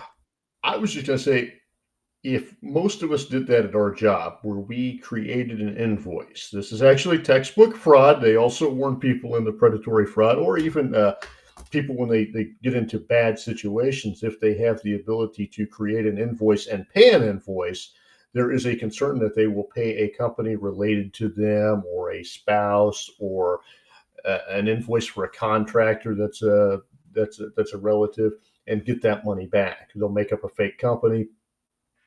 You would be fired. Even if that company did the work, you would still be fired and probably prosecuted. The people that say, I just don't care, that it bothers me at a fundamental level that we don't care about fraud. We don't care about embezzlement. Why the hell are you a libertarian if you don't care about those things? If you don't have enough respect for the organization that you've voluntarily chosen to be a part of, that you want to play politics with it, that you don't care when your own side does something wrong. And there's this complaint that they often use that Porter is biased. Hell yes, I'm biased. Who is most likely going to find a scandal against you? The people that are searching for scandals against you. That's politics. That's human nature. Of course I'm biased, because I've seen what these people were doing and I knew it wasn't right. And this whole thing that, but the thing is, if I suspected that Nick Sarwark was doing something like this, or Joe Bishop Henchman, I would have investigated it too. And they're not necessarily on my side, but supposing you believe that they're on my side, right? Yeah, I would investigate. I did it in Iowa. Somebody who was a personal friend of mine stole money, and we still went after him because it's the right thing to do. It's the people on the LNC that were put at risk because of this behavior, the potential for lawsuits, the potential for the organization going bankrupt, the personal reputation that they would lose whenever this comes out. That's some serious stuff right there. All for one person's benefit, all for one household's benefit. And you can do this, she did great things with it. You know, I've heard that Jesse James did great things with the money he robbed from those banks. It doesn't matter. It absolutely doesn't. We put that she seemed to agree with. It isn't even like this policy was like a 10-year-old dusty policy that like maybe she didn't know about, because like I even forget things in the policy manual, and I allegedly read bylaws and policy manuals for my morning devotionals. This was something that was put into place specifically And thank you for the super chat. I'm going to put this up on the screen from Daniel Donnelly. This was put into place specifically because of Paget, and she went and purposely circumvented it. If you excuse that, if you defend that, and you are currently on the LNC, you should resign. Period. End of story. And I'm going to say something else. If they turn around and continue to do nothing further against this, I have a challenge, because you know me and cowards. I have no respect for fucking cowards. Then someone currently on the LNC needs to file another fucking derivative lawsuit, because at some point this organization needs to learn its lesson. Now, I'm not on the LNC anymore, so I wouldn't know this. But has she even been sent a legal letter? That would cost us nothing. We have a lawyer on retainer. It would easily fit. A demand letter is easy. There's a lawyer on the LNC right now who could write it and then it get approved by special counsel. So it would cost virtually nothing. Has she even been sent a demand letter? And to put something else out there, there's more fraud, in my opinion, non-lawyer opinion, that's been perpetrated. Personally, and I could be wrong, ask an attorney. I'm not an attorney. Everyone who went to the convention with the expectation that the vote of the delegates would be respected and that secret deals were not made with Donald Trump behind the scenes, I actually think has a fraud case against Angela McArdle and could file a small claims court case against her to get their convention expenses reimbursed. And I can tell you the only reason I haven't done that, because I could do it myself. I wouldn't need an attorney. I've got enough legal experience to be confident pro se, is I don't want to get into a big argument as to whether or not it overlapped with the claims in my derivative suit that were dismissed with prejudice. I'm confident in just doing a simple fraud case and small claims. I'm not confident of my abilities to argue as to whether or not, I'm not a lawyer, it would have been subsumed by my dismissal with prejudice. I'm not that competent. But other people, I would encourage you, file a small claims. If enough people who went to that convention filed a small claims court action against her, I think you could get the money that you spent going to that convention, where you expected, particularly if you voted for Chase Oliver, for your will to be respected, because it most definitely was not respected. Karen, and you mentioned that Angela, that one of the things is that her supporters will claim that she never responded to the investigatory report, right? But she did respond to Reason magazine, and I thought this was a great quote to bring up. She told them, and I quote, "The LNC is reacting as best they can in the face of constant attacks by unstable litigants like Karen Ann Harlos and my cyberstalkers, Todd Hagopian and Jake Porter. I have retained an attorney to deal with the aggressive cyberstalking by these men. I will be working with the new appointees in the Trump administration to find out if the FBI and State Department have been involved in the attacks on the LP and me. There's a lot of unclassified documents on Reason magazine and yourself, Brian Doherty, in the State Department archives." That was her response. But nothing's ever come. She has said that she's ordered reports on all kinds of people. She goes COINTELPRO, and she's going to be releasing. Like it's. I don't know whether she actually believes this, or like she's that delulu, or is an outright liar. I don't even know if it makes a difference at this point. But that was your response to being asked about freedom calls. It was to attack everyone else and not address the issue. And furthermore, the FBI has not contacted me. Her personal attorney has not contacted me. They certainly can. I would be happy to entertain a lawsuit where I can get discovery and find her bank statements, and we can see where money really flowed. That's not going to happen because she knows that that's not beneficial to her. Well, And she's this, not going to sue me. Like, she's having people report my account. Well, I don't know. I can't prove she's asked people to report my account, but I learned today that at least one supporter of hers, has reported my account for calling her an embezzler. Angela, you don't believe it. A, why haven't you sued Ross Story, who says LNC chair resigns under cloud of embezzlement? How come you haven't sued them for libel? How come you haven't sued me for libel? Go ahead. well, Make my day. she also doesn't know the difference between slander and libel. I figured out, so that's quite entertaining Well, a too. lot of Whenever she people, threatened, screw that up. That's why I tend to use the generic defamation, but but yeah, no, I'd love the discovery. I would love the discovery.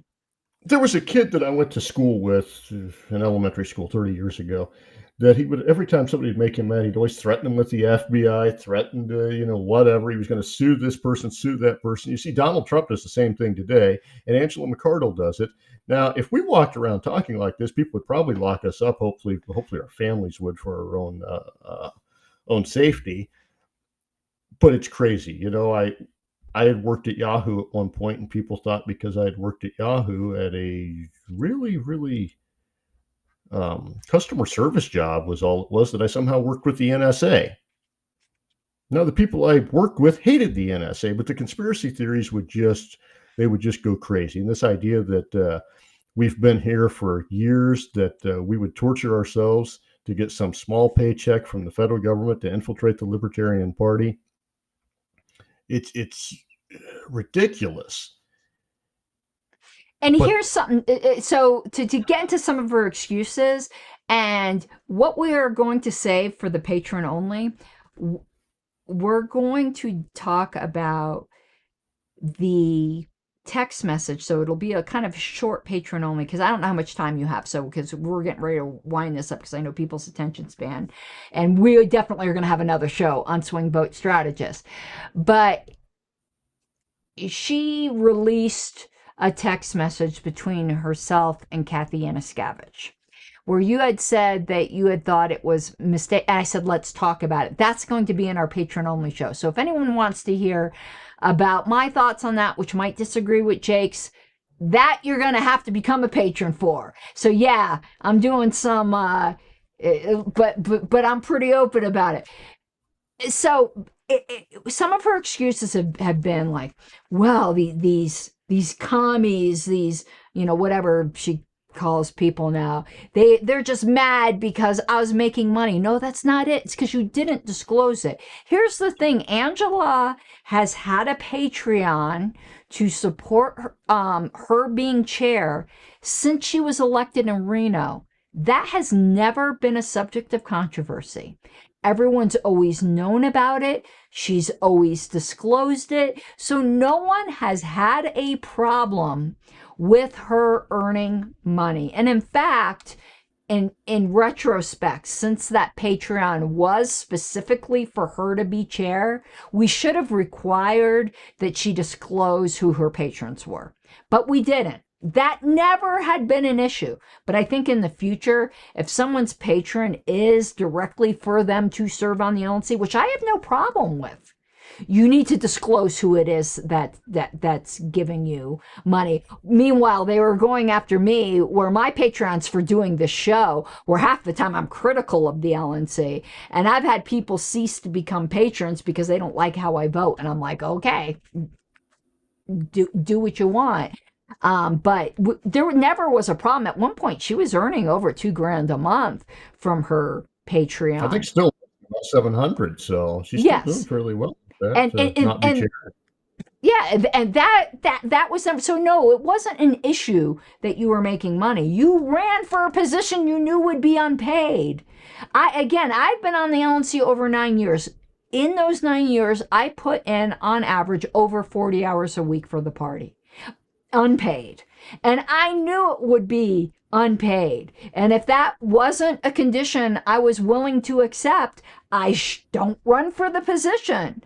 That's just the way it is. So it wasn't no that we're anti-capitalist upset with her not getting paid. I think she said that you supported slavery at one point in one of those briefs that she did.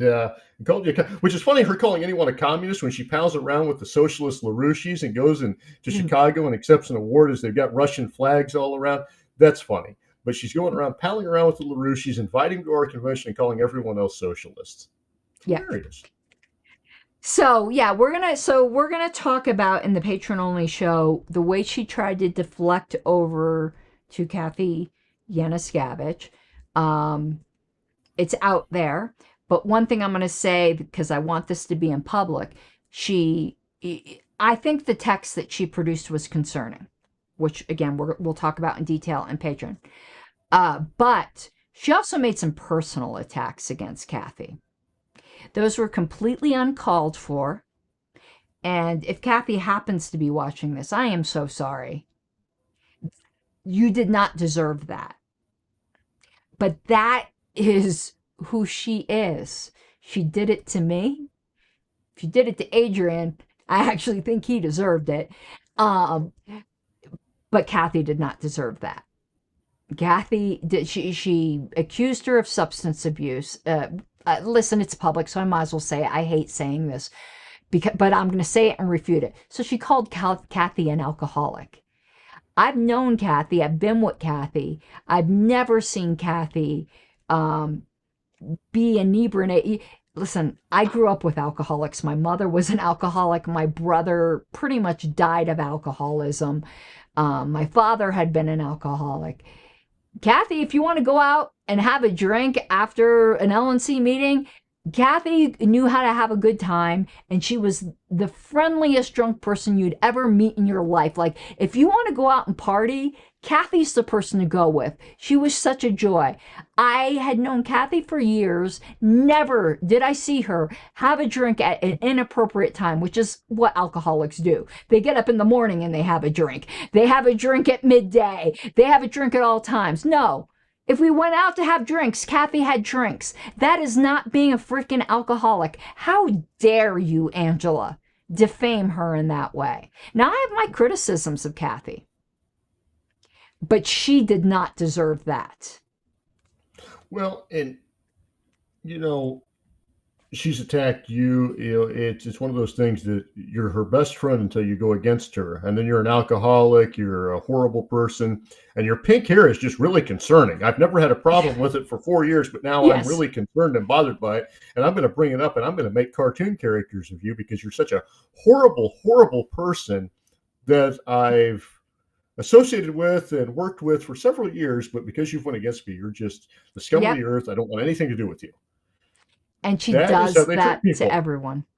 So I'm going to take a look through comments because the main purpose of this show, but we're going to get into the swing vote strategist and libertarian, as long as you're willing to come back on, Jacob, at another time, and the Libertarian Unity Pack, because I think they are almost just as problematic as the Freedom Calls. But the Freedom Calls things is undeniably textbook embezzlement, and I will defend this in a court of law if she wishes to sue me for libel any day of the week and twice on Sunday. One thing I would remind her of is she's a public figure, and one thing you have to prove when you're a public figure, there's somebody libeling you, is that the statement was made with actual malice, meaning that the person had good reason to doubt its falsity or actually believed it's false. And I think we've given plenty of evidence on this show that A, we don't believe it's false, and there is very good, I think, irrefutable evidence of it. And why do I think it is so important to bring up now? A, she wants to get back in charge of the Libertarian Party, which can never be allowed to happen. And she should not be allowed to be in any kind of position of trust in any other nonprofit organization. None whatsoever. And one thing to make clear, to head this off at the pass, I don't know anything about her professional life. Everything that I've seen of her professional life, meaning her work as a paralegal, has been very good. And I don't have anything at all whatsoever negative to say about that. What I have knowledge of is her work as chair of a nonprofit. She could be the best paralegal in the world. Everything I've seen, again, legally from her has been great. On that end. Just want to make it clear that I'm not impugning her private professional life. Well, and the thing is, her personal attacks against other people, I've never once, anything that people have told me, I have not put into anything. I have not really researched it because I don't care about her personal life. I don't care. I don't care what kind of a person she is. What I care about is what happened with the Libertarian Party. Mm-hmm. That's my concern, and that's what I report on. I don't have to do personal attacks. I don't dig into people's personal lives. I've kept it very professional. And she does not extend that same courtesy to anyone else. They just put out a bunch of bullshit. And it's the same way as these people on the LNC and associated with her that put out these lies that we've made up these documents, or it's easy to refute, and she refuses to refute it. And actually, she's admitted to creating the company, or to having Austin create, or him creating the companies. They admit that they've done this, and they still call this lies because they can't break from her. It is a cult. When you can't break from something that you know is wrong, you are in a cult. Okay, we're going to answer some comments, and then we'll do the closing stuff, and then talk for another few. So here's what we're going to cover. So if people go to patreon.com/Pink Flame of Liberty if you want to hear about the concerning screenshot that she shared from Kathy. And also, I want to deal with some of just Adrian's dumb insults against me that are just like, oh my God. So we'll spill some tea. And also, I want to point out in here, where I think Adrian was allowed to author a portion of this, and we'll point out the portions, and I don't think that was appropriate. I know Doug's in chat. He was on the SIC, and he might not even know. Paul Dar, I think, would be the one to know, but Adrian should have had no part in authoring this report. So let me go up a little bit here to see, because we asked most of these. I mean, we've answered most of these. Actually, we're gonna save this for maybe a little bit of the tea session. So Rose asks, what could Adrian possibly have on him? I think he's speaking of the current chair, or maybe we'll talk about that later. Again, some of this is in the public. I'm not going to say anything that's not in the public.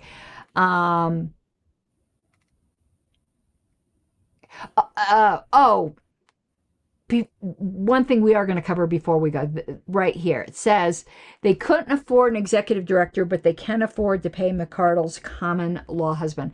I don't think common law is a thing in Texas, by the way, but it doesn't matter. For all intents and purposes, he's her husband.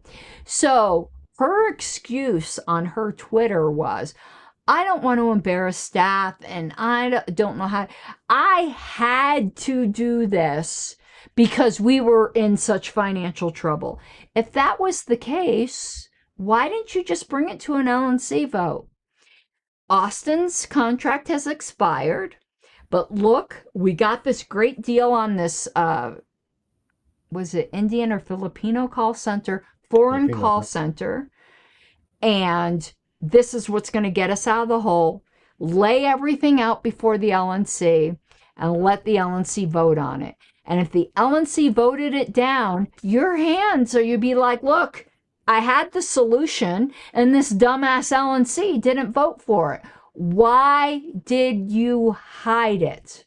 And there are, and this is something you might want to actually look into, Jake, when after Reno, and I don't know whether we ever paid them or they ever did any work, but there was an alleged, and I always thought it was odd. And then since it wasn't my wheelhouse, there was an alleged fundraising group that was hired by the LNC, and I think they were called Bastiat, which I just thought was a little bit too on the nose, you know? And I'm wondering, kind of wondering what that was about. That might be something to look. Now we're going back to Reno time. I have looked into that to a degree. I'd have to bring up my notes. I thought it was odd too. I'm thinking that I don't want to comment 'cause I'd have Yeah. to look back at my notes. There was a few things that I couldn't quite figure out. I think it was a legitimate person, legitimate company though, but I don't remember. There are some things that you always have questions about, the contracts, potential kickbacks that you can't ever be 100% sure of. I'm not saying it was with that particular company. Yeah, But I have no idea. I have no idea. I just know I always thought the name was just a bit too on the nose because I mean we're such a minority as it is, libertarians, I will that tell we you all something that's kind of pretty know each interesting. other, and it's very incestuous anyway because we all know each other. Do you That remember in that report that a neighbor was paid? And what is yes, surprising to find out that that neighbor was also paid by a Kennedy PAC, the same Kennedy PAC that also paid Larry Sharp, that also put money back to rescue. Well, it's just an interesting coincidence. I'm sure I've got neighbors that are paid by the Kennedy PAC. I'm sure if I go out there that some of them might be. Nothing coincidence. it's it's nuts. It's nuts. So yeah, her excuse was I had to do this. Just like, the abusive husband. Why did you make me hit you? I had to do this because we were in such trouble. But begs the question, why were we in such trouble? It's because you drove away all the donors. All the old LOL Berts apparently had all the money. The buck stops with you. You're like, we were in such trouble. I had to do this. Why were we in such trouble? If anyone knows the song, oh my God, it's me and my rabbit trails. If you didn't learn this as a kid, I feel sorry for you because I still remember it and can still sing it, but I will spare you. To this day, there's a song, There's a Hole in the Bucket. Do you know that song? Jake, I'm not going to sing Wow. the song, but I might I was torture waiting you for with it. it. So, but it's like a Sesame Street song where it's a man and a woman talking to each other. Where the man says to the woman, "There's a hole in the bucket." The woman says, "Then fix it." And he goes, "Well, how shall I fix it?" And she goes, "Plug it." And he goes, "How shall I plug it?"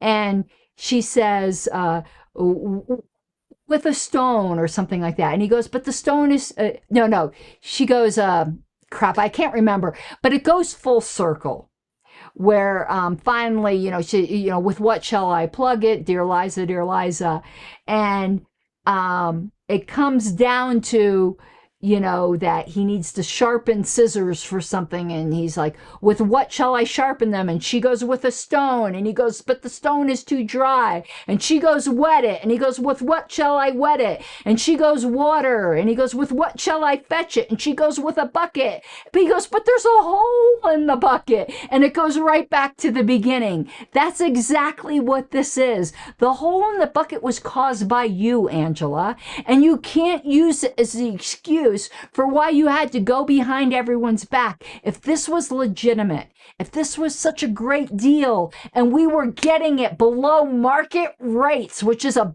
bunch of flaming pile of horseshit, you would have just brought it to the LNC.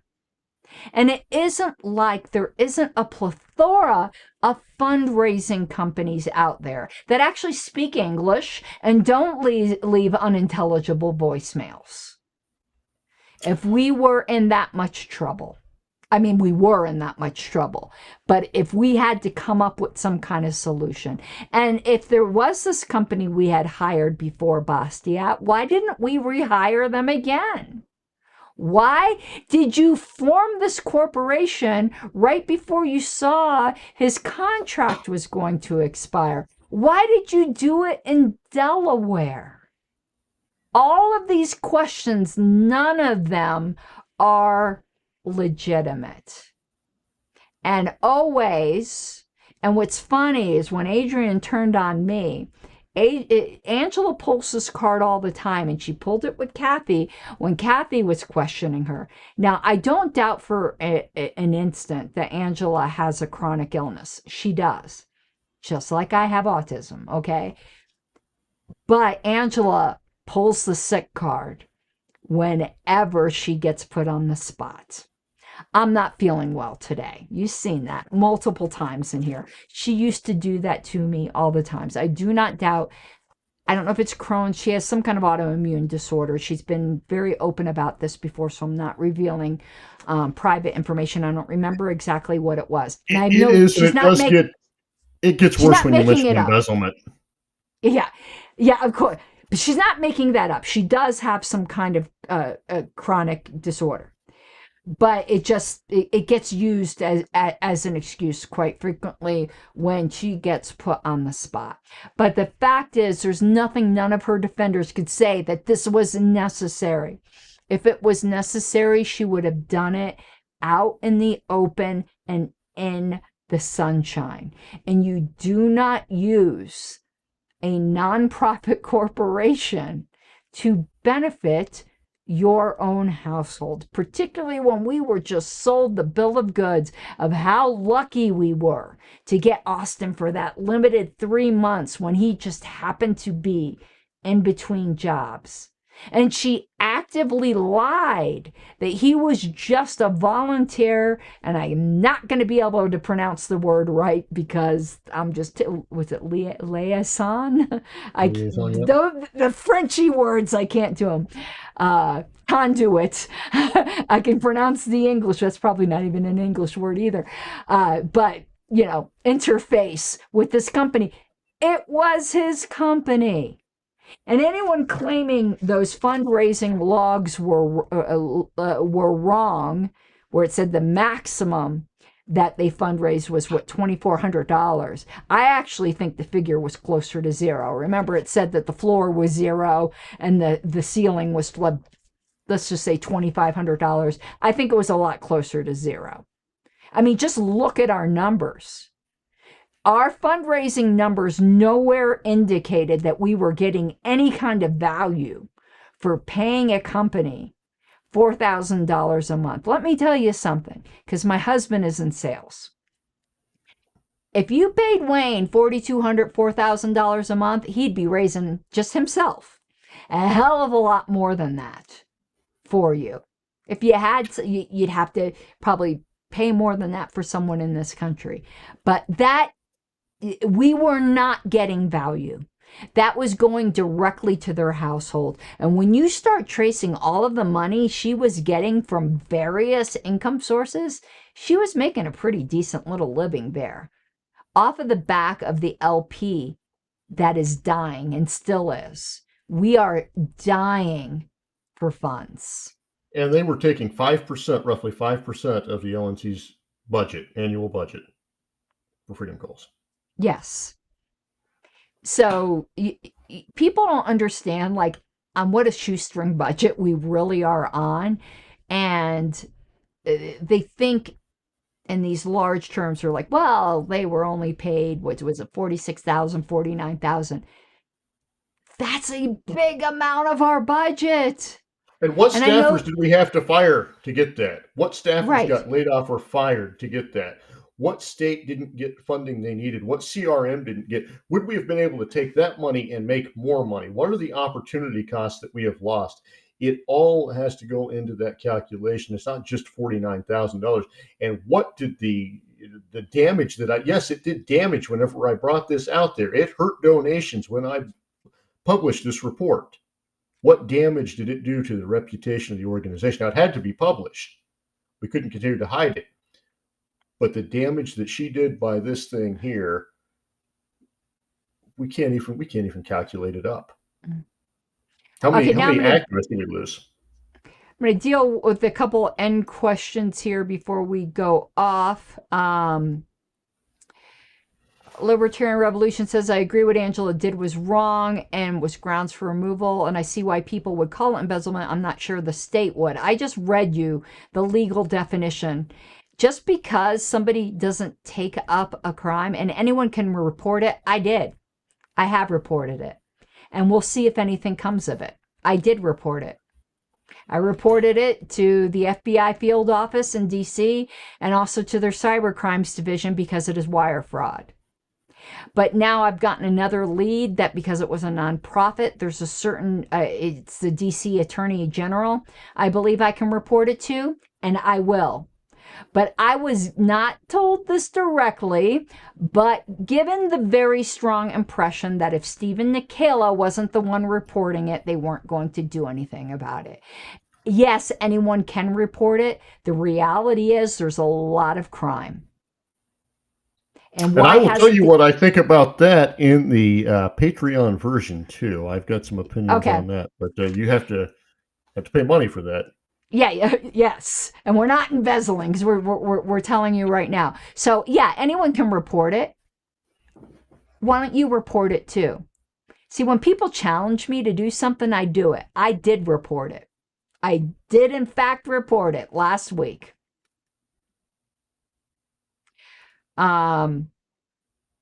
He says, my guess, and he went on to say, my guess is that anyone who reports it to law enforcement will call it a civil matter. Nope, they did not. When I did the first report for the embezzlement to the FBI field office in DC, and I'm sure this is a matter of public record. I don't care if you report the public record. I'm telling you it right now. They told me, be sure you also report it to our cybercrime division. So no, they did not call it a civil matter. You don't make your name public, but I know who Libertarian Revolution is. And you minimizing this even a tiny bit, shame on you. I'm embarrassed for you.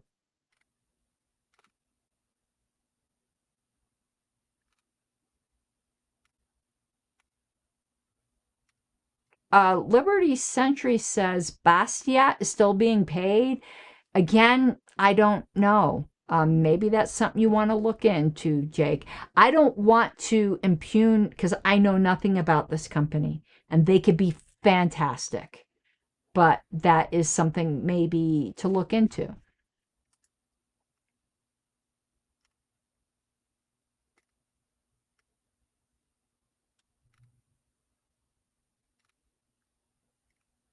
See, Liberty Century knows there's a hole in the bucket, dear Liza, dear Liza. It's a great song. You got to look it up.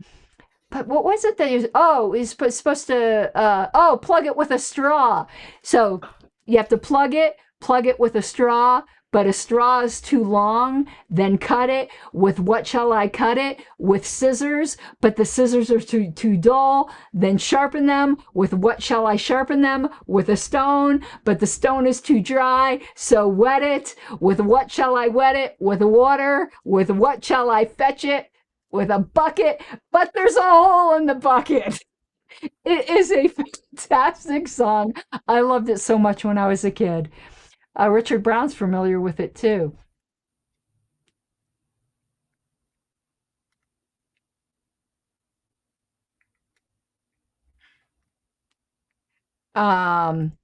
Libertarian Revolution says it appears to me that some in the Kennedy campaign money likely paid for some of Chase Oliver's ballot access.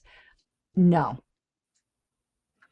Yeah, no, not for sure, but I think that was all spent before. Is that correct? Earmarked before. Yes. Yeah. Yes. As a side note, there's a conspiracy theory going around that Jocelyn, let me bring this up. Oh my God! I fund George Phillies. The chair is a discretionary fund to spend some LNC money without LNC approval. It's $4,000 per month. No, it isn't. It's like $5,000 a year or something. I have to look in the policy manual, but that doesn't mean you get to pay it to your own household. Stop trying to dream up ways that this was somehow technically okay, but just doesn't look good. No, it's fucking embezzlement. Deal with it.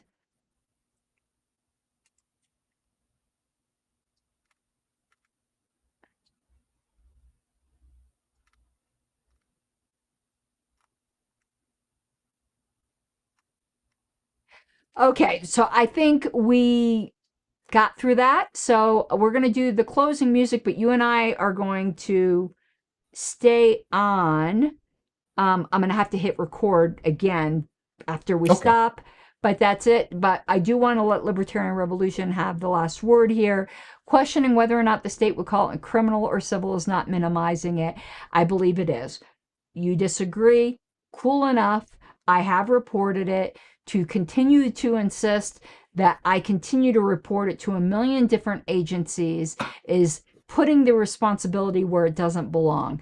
I resigned. You should be telling that to the party chair, who should care enough about the party members to be doing something about it.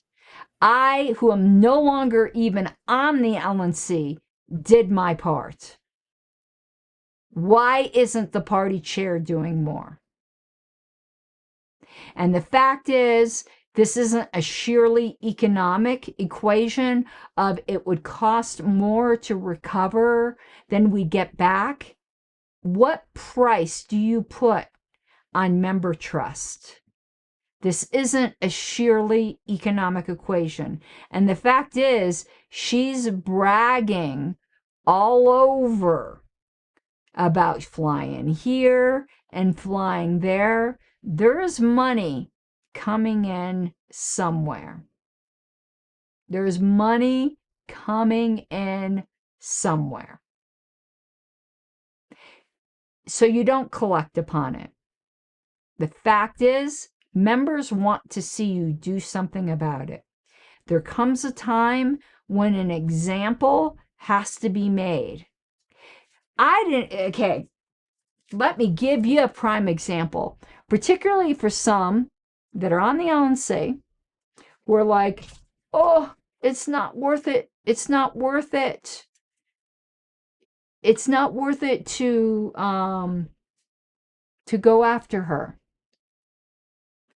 Was it worth it for the LNC to spend over $5,000 on a trial parliamentarian to go after me for the crime of putting the Libertarian candidate on the ballot in Colorado that she never got a vote for?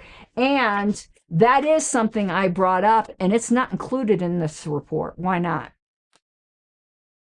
Why isn't her revenge against me in this report?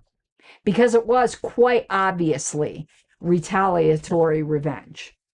She couldn't even get the Mises Caucus dominant JC to agree with her. And they agreed with her like on the KBC. And like I've said on Twitter plenty of times, because now, you know, I'm free to say it. I believe the JC got it completely wrong. It is against our bylaws. I've been very open about that, but I also accept the fact that this is a process that we have. I lost my JC appeal. The only recourse on at least the bylaws part of that is to take it to the delegates at convention, just like I lost my JC appeal in 2021 over that removal, and I took it to the convention delegates and won there. I completely accept that Tony DiDorazio and I lost our JC appeals on the Kennedy Victory Fund, and I fully expect it to be raised before the delegates in Grand Rapids. But I also believe it's completely illegal. I believe the joint fundraising committee was completely and absolutely illegal. And I'm not the only one. If you go read the briefs in the case, it was brought up by other people. At the time, I was very, very focused just on the bylaws violations, because I like to keep things internal whenever we can. But I think the KVF was an absolute fraud upon the delegates at convention and absolutely illegal. Yeah, Mike Yeah, I think Seebeck it was. saying he didn't get it wrong. Him and Mark Montoni did not get it wrong. It's kind of like when I say the LNC screwed things up, even when I was on the LNC and I voted maybe the right way. It's a corporate thing. So yes, Mike Seebeck and Mark Montoni got it right. They were wrong, but the JC as a whole got it. I mean, they were in the right, but the JC as a whole got it wrong. Okay, sorry, Jake. You have the last word. Oh, No, I was just going to say that, I think it was certainly unethical, immoral, went against every libertarian principle we have, went against the fiduciary responsibility the board had, and probably illegal. Yes, it was that bad. It was that flagrant. And the fact is that Angela McArdle comes back and says, well, we talked to Kennedy's attorneys. They say it's fine. Of course they say it's fine. The Kennedy campaign is going to end. They're not going to be stuck with whatever FEC fines that they get. Of course they said it's fine. It benefited them. You should have your own attorneys look over this stuff. And actually, we should ask a test. Is this legal? Is it ethical? Does it help our objectives? And the answer to these questions is no. I mean, ultimately, it destroys your brand. So even if you get some short-term benefit out of it, you've destroyed the brand. What good is the party after you destroy the brand? Companies deal with this. They destroy the brand and then they're dead. They die. We can get out of financial messes. We can't get out of a mess where we're identified as the Kennedy, banning Red 40 and whatever else he wants to do, and Donald Trump putting people in alligator Alcatraz and sending people out to El Salvador. We're not gonna survive that if that's the way people view our brand. And when it comes to the KBF, I mean, I already got not just with regards to the KBF, just in general, when I resigned the LNC, I already got the warning email from LNC Council. Remember, you're still bound by an NDA. I will not be violating any NDA, and anything I said, I haven't here. I believe the KBF was illegal for reasons that are completely public. I obviously cannot and will not discuss anything that had anything to do with conversations with our attorneys, any attorneys, executive session, anything like that. I believe the KBF was illegal on grounds that are public that anyone can look at. And the fact that there isn't, and anyone can look this up, because one good, I don't want to say a good thing, one useful thing about the FEC is their advisory opinions. They're all public. They've got a whole database of them. If you haven't gone and looked that up, it's really, really useful. And you can go and check. There was never an advisory opinion sought on this. And do I think there are some potential gray areas? Yeah, I'm going to be honest. I do think there's some potential gray areas. And maybe, maybe I'm wrong. Maybe it was completely legal. Here's the thing. Don't you think you should have asked? Why was this rushed through? Why was this rushed through? It was allegedly presented to Angela on July 8th at Freedom Fest. She noticed it for an executive committee meeting that was already scheduled for July 11th, but she noticed the approval of it on July 10th. Why was it rushed through? There was the executive committee did not have exclusive jurisdiction over it like it does over things like ballot access encumbrance. Why couldn't it wait for the full LNC to vote on it? That only would have been an additional 4 days of notice.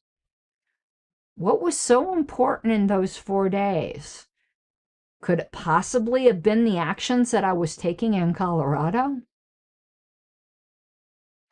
What else was of such urgency? We shall see. All right, we're going to do the closing music. Jake and I are going to probably talk for a little bit longer. Well, we are going to talk for a little bit longer afterwards on my Patreon. Somebody asked, what is Patreon cost? It's anywhere from $1 on up. I'm grandfathered in. Newer people who start on Patreon can't do the dollar level, but mine still has that. So hang on, Jake, while we do the closing music, and then we'll do some more of the tea, on Patreon after talk. So see you all on the other side. You gotta take what you're given, that's how we live it. Don't be mad at the system, it's simply how we've existed. I hear a lot of people talking like they politicians and choose to be an accountant because it's safe in the business, not because they want to